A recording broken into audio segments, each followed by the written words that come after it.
Hello दोस्तों, स्वागत है आपका अपने चैनल स्टडी जोन में। दोस्तों, जैसा कि आपको पता है कि मैंने आज इकोनॉमिक्स की शुरुआत करी है, तो आज आप आपने लोग जानेंगे कि अर्थव्यवस्था क्या होती है, इसकी उत्पत्ति कैसे हुई और इसके प्रकार क्या हैं, इसके क्षेत्र क्या हैं। तो दोस्तों स्टार्ट करते हैं आप यहाँ अर्थव्यवस्था की उत्पत्ति से। अर्थव्यवस्था की उत्पत्ति कैसे हुई? अर्थव्यवस्था की उत्पत्ति आइकोस और नोमोस नामक दो शब्दों से हुई, जो कि ग्रीक भाषा के शब्द हैं। आइकोस माने होता है घरेलू, डोमेस्टिक। नोमोस माने होता है प्रबंधन। आइकोस और नोमोस से बना आइकोनोमिया, आइकोनोमिया से बना इकोनॉमिक्स। अच्छा, अब अपने लोग अर्थव्यवस्था के स्तंभों को समझेंगे। अर्थव्यवस्था के 5 स्तंभ होते हैं। उत्पादन, उत्पादन मतलब जैसे किसी का उत्पादन करना, जैसे गेहूँ, चावल, जौ उत्पादन करना। उपभोग, खरीदना। वितरण, बांटना। विनिमय, किसी चीज़ का विनिमय करना। लोक वित्तीय, लोगों के हित में कोई कार्य करना। अच्छा, अर्थशास्त्र का जनक एडम स्मिथ को कहा जाता है। उनकी पुस्तक an inquiry into the nature and cause of the wealth of nations, वर्ष 1976 में यह पुस्तक रिलीज हुई, से ही शास्त्रीय अर्थशास्त्र का प्रारंभ माना जाता है। उनकी पुस्तक, एडम स्मिथ को इसका जनक माना जाता है। उनकी पुस्तक है an inquiry into the nature and cause of the wealth of nations, से ही शास्त्रीय अर्थशास्त्र का प्रारंभ माना जाता है। अब अपने लोग देखते हैं अर्थव्यवस्था की शाखाएं। अर्थव्यवस्था की शाखाएं क्या क्या हैं? अर्थव्यवस्था की 2 शाखाएं हैं। एक व्यष्टि अर्थशास्त्र, जिसे माइक्रो इकोनॉमिक्स कहते हैं इंग्लिश में, और एक समष्टि अर्थशास्त्र, जैसे मैक्रो इकोनॉमिक्स कहते हैं। अब अपने लोग समझेंगे कि व्यष्टि अर्थशास्त्र क्या है और समष्टि अर्थशास्त्र क्या है। आप अगर चाहें तो इसका स्क्रीनशॉट भी ले सकते हैं। व्यष्टि अर्थशास्त्र के अंतर्गत सामान्य छोटी आर्थिक इकाइयों का अध्ययन किया जाता है। इसके व्यष्टि अंतर्गत के अंदर एक सामान्य छोटी इकाइयों, जैसे एक व्यक्तिगत फर्म, व्यक्तिगत कार्य जो किया जाते हैं, उनकी आर्थिक स्थिति को जानने के लिए व्यष्टि अर्थशास्त्र का उपयोग किया जाता है। व्यष्टि अर्थशास्त्र के प्रणेता एडम स्मिथ थे। अच्छा, समष्टि अर्थशास्त्र को देखते हैं। समष्टि अर्थशास्त्र, मैक्रो शब्द की उत्पत्ति ग्रीक शब्द मैक्रोस से हुई, जिसका अर्थ होता है बृहद या बड़ा। समष्टि का अर्थ होता है, मतलब मैक्रो शब्द से हुई, इसका अर्थ होता है बड़ा। इस प्रकार व्यापक अर्थशास्त्र का सरोकार अर्थव्यवस्था की संपूर्ण निष्पादन क्षमता से होता है। मतलब इसका पूरा उपयोग पूरी देश की या किसी बड़े समूह की अर्थव्यवस्था को जानने के लिए होता है। यह अर्थव्यवस्था की समस्याओं जैसे मुद्रास्फीति, बेरोजगारी, गरीबी आदि के अध्ययन से संबंधित है। समष्टि अर्थशास्त्र की वह शाखा है जिसके अंतर संपूर्ण अर्थव्यवस्था का समग्र उपयोग और रूप से अध्ययन किया जाता है। संपूर्ण अर्थव्यवस्था का समग्र रूप से अध्ययन किया जाता है समष्टि अर्थशास्त्र में। अब अपने लोग अर्थव्यवस्था के प्रकार समझेंगे। अर्थव्यवस्था का प्रकार 3 प्रकार से होते हैं। अर्थव्यवस्था का प्रकार 3 आधार पर होते हैं। नंबर 1, नियंत्रण के आधार पर अर्थव्यवस्था के प्रकार। नंबर 2, विकास के आधार पर। नंबर 3, वैश्विक संबंधों के आधार पर। नियंत्रण के आधार पर वर्गीकरण। नियंत्रण के आधार पर 3 प्रकार की अर्थव्यवस्था पाई जाती है। नंबर 1, अगर आप चाहें तो इसका स्क्रीनशॉट ले सकते हैं। नंबर 1, उदारवादी अर्थव्यवस्था। अब अपने लोग समझेंगे उदारवादी अर्थव्यवस्था क्या होती है। उदारवादी अर्थव्यवस्था में पूंजी, निवेश, उत्पादन के साधनों, उत्पाद के वितरण और धन के विनिमय का मुख्यतः निजी क्षेत्र का नियंत्रण होता है। मतलब इसका अर्थ होता है कि उदारवादी अर्थव्यवस्था में पूरी तरह से निजी क्षेत्र का नियंत्रण होता है। जैसे अगर उसका व्यापार किससे किया जाए, उसका मूल्य क्या होगा, इत्यादि। और अगर दूसरा पॉइंट देखते हैं, पूंजी एवं पूंजीपतियों का बाजार पर नियंत्रण पूरी होने के कारण इस पर पूरी तरह से पूंजीपति और पूंजियों का नियंत्रण होता है, इसलिए इसे पूंजीवादी अर्थव्यवस्था भी कहा जाता है। दूसरी, समाजवादी अर्थव्यवस्था। समाजवादी अर्थव्यवस्था में समस्त आर्थिक गतिविधियों का संचालन एवं नियंत्रण सरकार द्वारा किया जाता है। अच्छा, इसका उल्टा, पूंजीवादी अर्थव्यवस्था का उल्टा, समाजवादी अर्थव्यवस्था में पूरी तरीके से आर्थिक गतिविधियों का संचालन और नियंत्रण सरकार द्वारा किया जाता है। अर्थात उत्पादन के साधनों, उत्पादों एवं उनके वितरण पर सार्वजनिक स्वामित्व होता है, ना कि निजी का। मतलब उनका वितरण, उत्पादों और साधनों पर सार्वजनिक मतलब पूरे देश का नियंत्रण, स्वामित्व होता है, ना कि निजी। कोई इसमें प्राइवेट सेक्टर का कोई मतलब ही नहीं है। अच्छा, अब दूसरा देखते हैं, मिश्रित अर्थव्यवस्था। इसका तीसरा प्रकार है मिश्रित अर्थव्यवस्था। मिश्रित अर्थव्यवस्था के इस स्वरूप में उदारवादी एवं समाजवादी दोनों अर्थव्यवस्थाओं की विशेषता पाई जाती है। इसके अंदर, मिश्रित अर्थव्यवस्था के अंदर समाजवादी और पूंजी पूंजीवादी दोनों अर्थव्यवस्थाओं का मिश्रण पाया जाता है, इसलिए इसमें सामाजिक एवं निजी दोनों क्षेत्र देश की आर्थिक विकास में परस्पर सहयोगी भूमिका निभाते हैं। ये साफ साफ इसमें दिया गया कि सार्वजनिक एवं निजी दोनों क्षेत्र देश के आर्थिक विकास में परस्पर भूमिका निभाते हैं, इसलिए इसे मिश्रित अर्थव्यवस्था कहा जाता है। अब अपने लोग देखते हैं विकास के आधार पर वर्गीकरण। विकास के आधार पर वर्गीकरण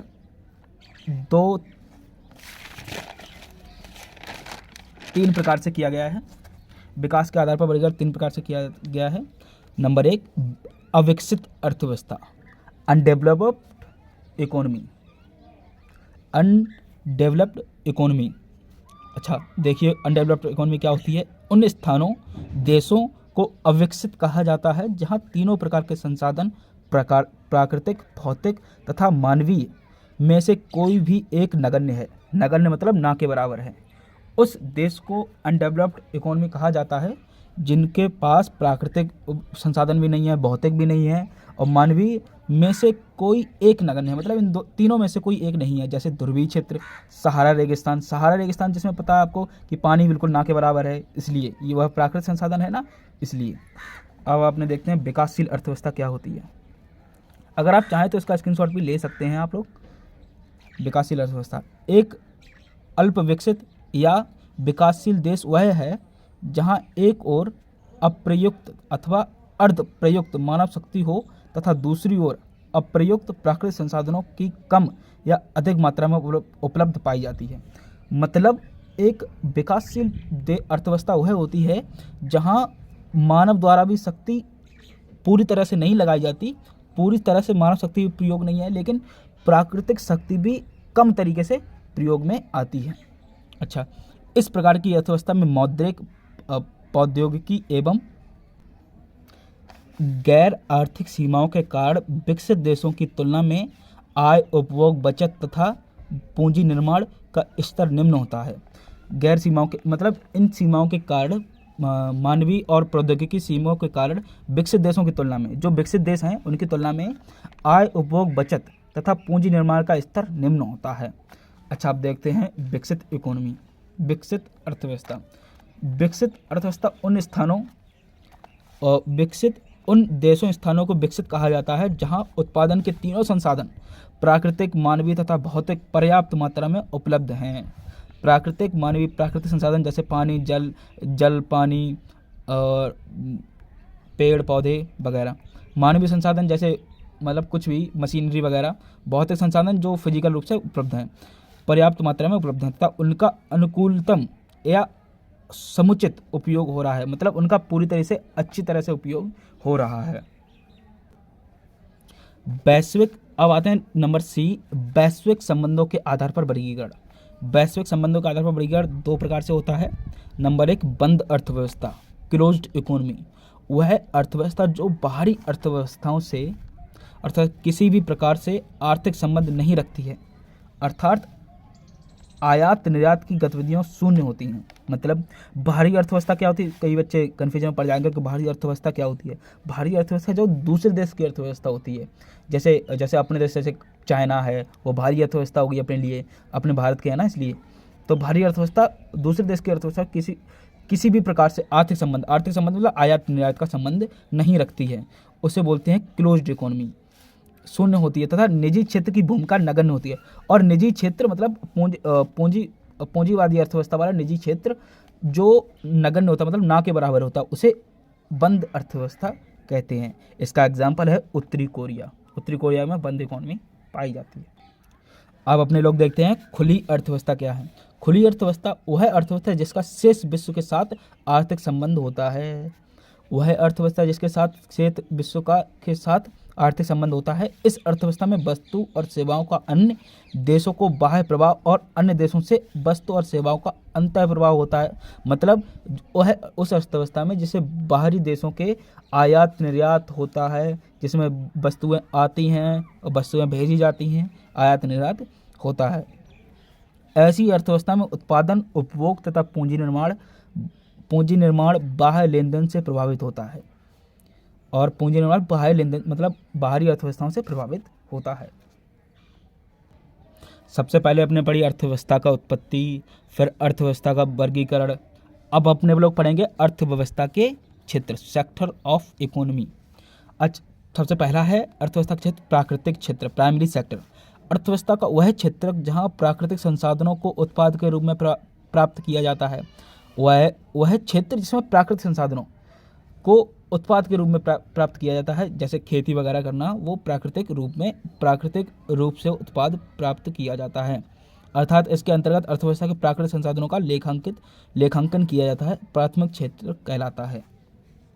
इसके प्राथमिक क्षेत्र के अंतर्गत सम्मिलित क्षेत्र हैं कृषि, वानिकी, पशुपालन, मत्स्यन, खनन, ऊर्ध्वाधर खनन, उत्खनन, क्षैतिज। और द्वितीय क्षेत्रक, अब आता द्वितीय क्षेत्रक। अर्थव्यवस्था का वह क्षेत्रक जो प्राकृतिक क्षेत्र से उत्पादों की अपनी गतिविधियों में कच्चे माल के रूप में उपयोग करता है। मतलब अर्थव्यवस्था का वह क्षेत्र जो प्राथमिक क्षेत्र में जो उत्पाद पाए जाते हैं उनको अपने काम में अपने काम में कच्चे माल के रूप में प्रयोग करता है। जैसे उद्योग लकड़ी प्राथमिक क्षेत्र का है, लकड़ी का उपयोग करता है कोयला का उपयोग करता है भट्टी चलाने के लिए, तो वो कच्चे माल के रूप में प्रयोग होता है। तो द्वितीय क्षेत्र का प्राथमिक क्षेत्र के उत्पादों को अपनी गतिविधियों में कच्चे माल के रूप में प्रयोग करता है, वह होता है द्वितीय क्षेत्र कहलाता है। इसे औद्योगिक क्षेत्र भी कहते हैं। इसके सम्मिलित क्षेत्र देख लीजिए। इससे सम्मिलित क्षेत्र नंबर 1 निर्माण, जहाँ किसी स्थायी पर संपत्ति का निर्माण किया जाए। जैसे निर्माण किसका होता है, जैसे भवन मतलब घर का निर्माण, आपके घर का भी निर्माण हुआ होगा, वो उसे निर्माण बोलते हैं। और विनिर्माण किसे बोलते हैं, जहाँ किसी वस्तु का उत्पादन हो, जैसे कपड़ा रोटी, जैसे किसी वस्तु का उत्पादन हो, जैसे कपड़ा और रोटी वगैरह वगैरह। विद्युत, गैस एवं जलापूर्ति इत्यादि से संबंधित कार्य, विद्युत भी इसका द्वितीय क्षेत्रक में आता है। अब अपने लोग देखते हैं तृतीय क्षेत्रक। तृतीय क्षेत्रक उसे बोलते हैं सेवा क्षेत्रक भी बोलते हैं। तृतीय क्षेत्र को टर्टियरी और सर्विस सेक्टर। इसमें विभिन्न प्रकार की सेवाएं प्रदान की जाती हैं। इस क्षेत्रक में विभिन्न प्रकार की सेवाएं प्रदान की जाती हैं, इसलिए इस क्षेत्र को सेवा क्षेत्रक भी कहा जाता है। जैसे टीचिंग, कोई भी बैंक जॉब, कोई भी जॉब क्या बोलती है, तृतीयक जॉब, तृतीयक सेक्टर में आता। कोई भी जॉब, चाहे वो सरकारी हो या प्राइवेट हो, कोई भी जॉब तृतीयक सेक्टर में आती है।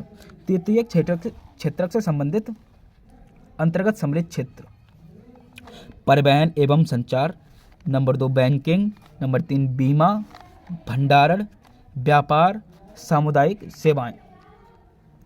अर्थव्यवस्था के कुछ अन्य क्षेत्र भी हैं, उनसे आपको रूबरू कराते हैं। नंबर 1 देखिए अर्थव्यवस्था कुछ अन्य क्षेत्र। नंबर 1, अगर आप चाहें तो इनका स्क्रीनशॉट भी ले सकते हैं। चतुर्थक क्षेत्र, क्वार्टरनरी सेक्टर। अर्थव्यवस्था के इस क्षेत्र में बौद्धिक गतिविधियों को शामिल किया जाता है। अर्थव्यवस्था के इस क्षेत्र में बौद्धिक गतिविधियों को शामिल किया जाता है जो ब्रेन से की जाती हैं, जैसे जिसमें ब्रेन का उपयोग अत्यधिक मात्रा में किया जाता है, जैसे सरकार, संस्कृति, पुस्तकालय, अनुसंधान, शिक्षा, सूचना प्रौद्योगिकी आदि। पंचम क्षेत्र समाज या अर्थव्यवस्था में उच्च स्तरीय निर्णय लेने वाली संस्थाओं, उच्च स्तरीय जो संपूर्ण रूप से पूरे देश के लिए निर्णय लिया जाता है, उस सेवाओं को पंचम क्वार्टरनरी सेक्टर में रखा जाता है। जैसे सरकार, विश्वविद्यालय, मीडिया, विज्ञान, गैर लाभकारी संस्थान आदि को शामिल किया जाता है। थैंक यू दोस्तों अगर आपको ये वीडियो अच्छा लगा हो प्लीज़ मेरे चैनल को लाइक एंड सब्सक्राइब शेयर जरूर कर दीजिएगा प्लीज़। मेरा आपका बहुत बहुत आभार होगा इसके लिए, क्योंकि आप सपोर्ट करेंगे तभी मैं यहाँ तक पहुँचूँगा। थैंक यू बेचा, थैंक्स।